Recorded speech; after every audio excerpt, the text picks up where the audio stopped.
Daga. Ilan take na? Mesela bu insan böyle 2-3 Valla kaçacak arabayı da arası.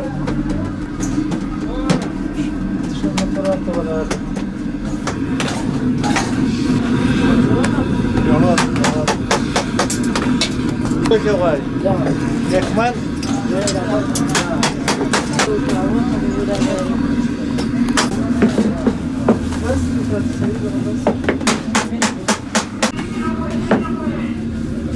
Alakası oraya var ya.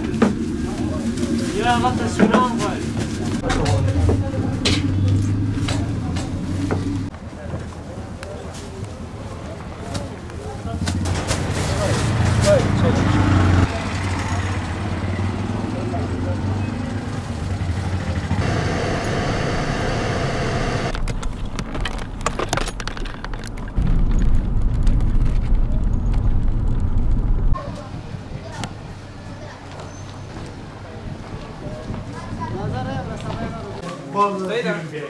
داخل كتون كيلو.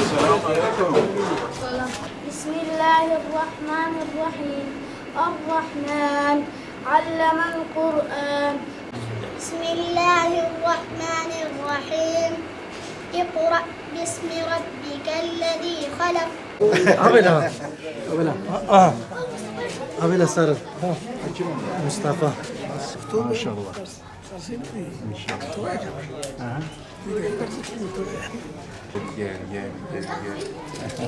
O da. Bismillahirrahmanirrahim. Şu an Afganistan'dayız. Medreselerimizi ziyaret etmeye başladık.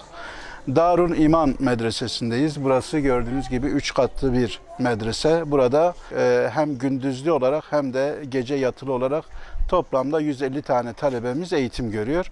Ekmek ihtiyaçlarını karşılamak için düzenli bir şekilde yardım yapacağız. Az önce içeride eğitimlerine şahit olduk. Küçük Mustafa, Ahmet ve diğer arkadaşları çok güzel Kur'an tilavet ettiler.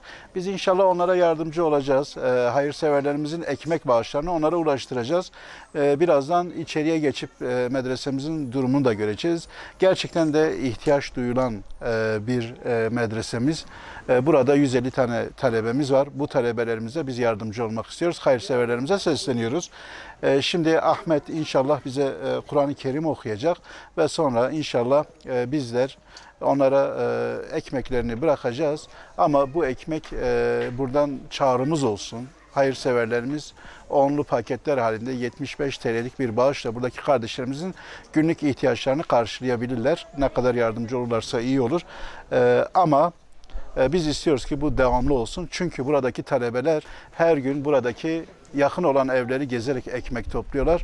O hal olmasın. Onlar medresede oturup ilimlerini tahsil etsinler, Kur'anlarını okusunlar. Biz de onlara bu yardımı yapalım, ihtiyaçlarını giderelim. Az bir meblağdır, az bir yardımdır ama onlar için gerçekten de önemlidir. Hayırseverlerimize sesleniyoruz. Rabbim onların yapmış oldukları tüm hayırlarına karşılık hem bu dünyada hem de ahirette onlara iyilikler ve güzellikler nasip eylesin. Bismillahirrahmanirrahim وَالنَّجْمِ إِذَا هَوَى مَا ضَلَّ صَاحِبُكُمْ وَمَا غَوَى وَمَا يَنطِقُ عَنِ الْهَوَى ثُمَّ دَنَا فَتَدَلَّى